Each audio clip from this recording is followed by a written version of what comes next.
Olá pessoal, vou fazer um vídeo da Revolução Francesa. Eu sei que estou um pouco atrasado e no dia 14 de julho que se comemora a Revolução Francesa, mas eu resolvi fazer. Então vamos para o vídeo sem enrolação. Para entendermos a Revolução Francesa, precisamos entender primeiro os antecedentes dela. Os antecedentes estão no século 17 e 18. No século 17, encontramos um crescimento populacional na Europa e no 18 encontramos as primeiras causas do que viria a ser a Revolução Francesa. A partir de 1786, houve uma concorrência entre as indústrias britânica e francesa. E em que as indústrias francesas ficaram em desvantagem perante a concorrência das indústrias britânicas. Outro ponto que podemos mencionar aqui no vídeo, fator, vamos dizer assim, seria a colheita do ano de 1788, que houve péssimas colheitas por causa do inverno rigoroso e gerou muita fome, né? Lembrando que a população, a base alimentar era de trigo e era uma economia rural, né? Então, muitos camponeses saíam da zona rural, lá na França, e iam para os centros urbanos, né, para cidades, e só encontravam empregos nas fábricas, né? Então, isso dificultava muito, né? Eles vêm em péssimas condições, alugavam casas em péssimas condições, e isso foi o cenário, né, para a Revolução Francesa. Então, nessa época, a Europa na França estava dividida em três, vamos dizer assim, classes, né? Três estados, vamos dizer, três estados. O primeiro estado, a nobreza, né, que era o alto clero. O segundo estado, né, os nobres, né? Lembrando que o primeiro estado está o rei também. E a gente está também funcionários públicos no segundo estado, no primeiro estado temos banqueiros também, grandes comerciantes. No segundo temos funcionários públicos, a nobreza togada e etc, né? Lembrando que o primeiro e o segundo estado não pagavam impostos, somente o terceiro estado, né, pagava impostos, que eles eram chamados de sans-culottes. Algo como sem calção, né? Porque eles usavam calça simples, né? Culottes, tô falando, era tipo uma bermuda preta que os nobres usavam e o povão não, né? Então, era mais ou menos 97%, né? Onde vamos encontrar no povão os jacobinos girondinos, né? Então, nessa época, as condições de vida na Europa eram muito difíceis e a nobreza, né, que não pagava imposto, etc., eles simplesmente, né, viviam no luxo, bancado pelo terceiro estado, e as condições de vida estavam ruins. Então, em 1789, né, lembrando que foi na Revolução Francesa que temos o início da Idade Contemporânea, que nós vemos até hoje, e nessa época já estava sendo influenciado pelo Iluminismo, figuras como Voltaire, Robespierre, John Locke, Immanuel Kant, né? Só para uns exemplos. Robespierre. Então, né, os girondinos, que seriam a burguesia, e os jacobinos, que seriam a baixa burguesia. Então, nessa época aí, né, vê, né, porque ele convocou o rei Luís XVI a os Estados Gerais, que faz 150 anos que não eram convocados, e os caras querem aumentar mais os impostos, né? Como se, então, um exemplo, né? Como se alguém no seu bairro tivesse um comércio e visse que ninguém estava comprando suas mercadorias. Quer dizer, dono da loja, né? Do comércio, ninguém estava comprando mercadorias deles, e aí ele fala e aumenta mais, né? Por que eles fizeram isso?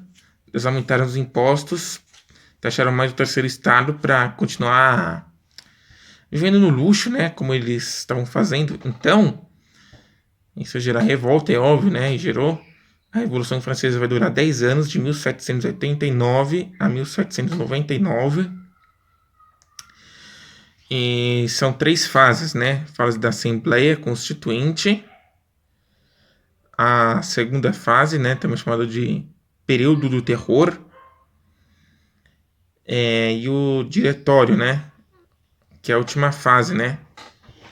Então, essas 3 fases, elas, né, vão em 1791, porque em 20 de julho de 1789 vai ter, o povo vai se reunir numa quadra de tênis para decidir os rumos da França.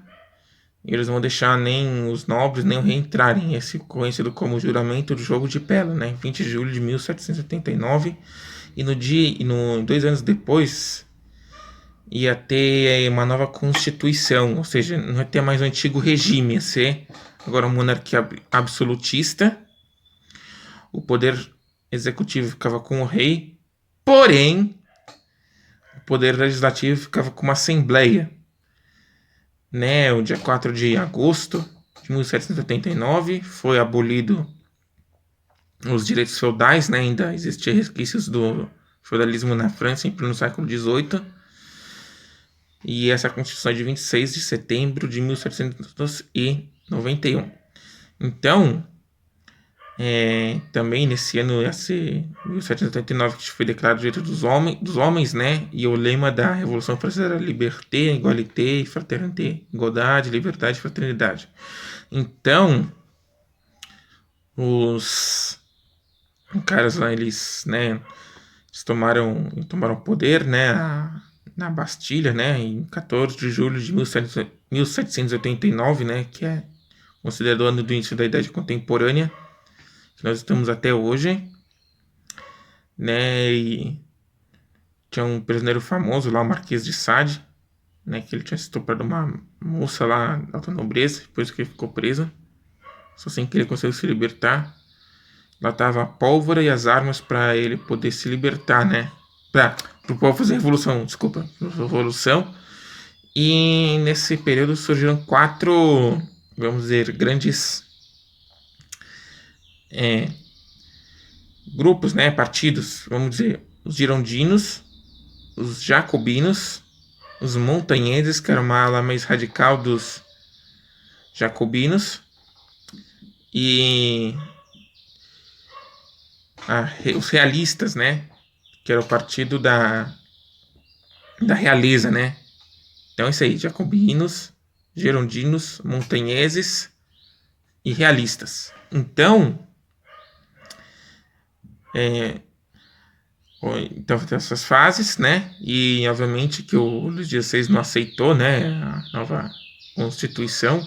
Ele tentou fugir para Varennes, uma cidade perto de Paris, mas foi capturado na fuga e foi guilhotinado, né?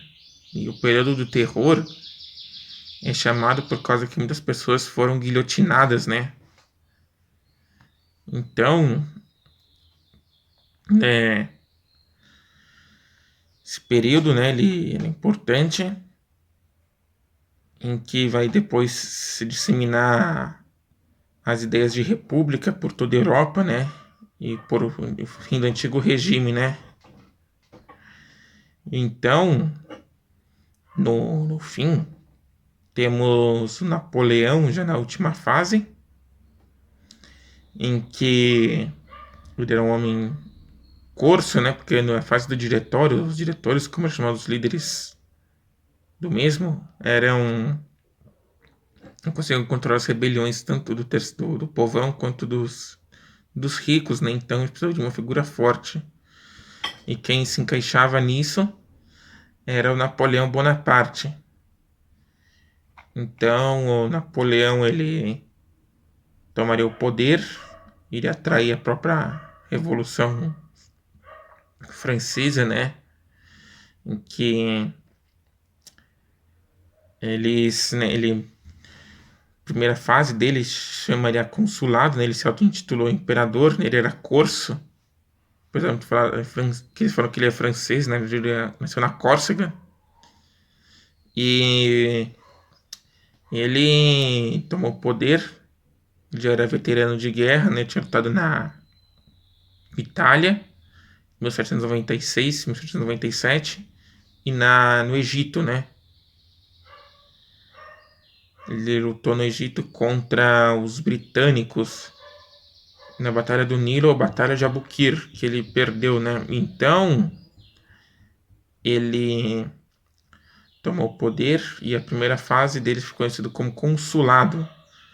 Que a primeira fase foi uma fase mais branda, de uma estrutura mais branda, e a segunda fase do consulado é o consulado vitalício, em que realmente ele já mostrou que ele era uma monarquia, né? Então, toda a ideia de igualdade, de liberdade, ele já foi prova abaixo e agora ia ser uma monarquia, uma ditadura.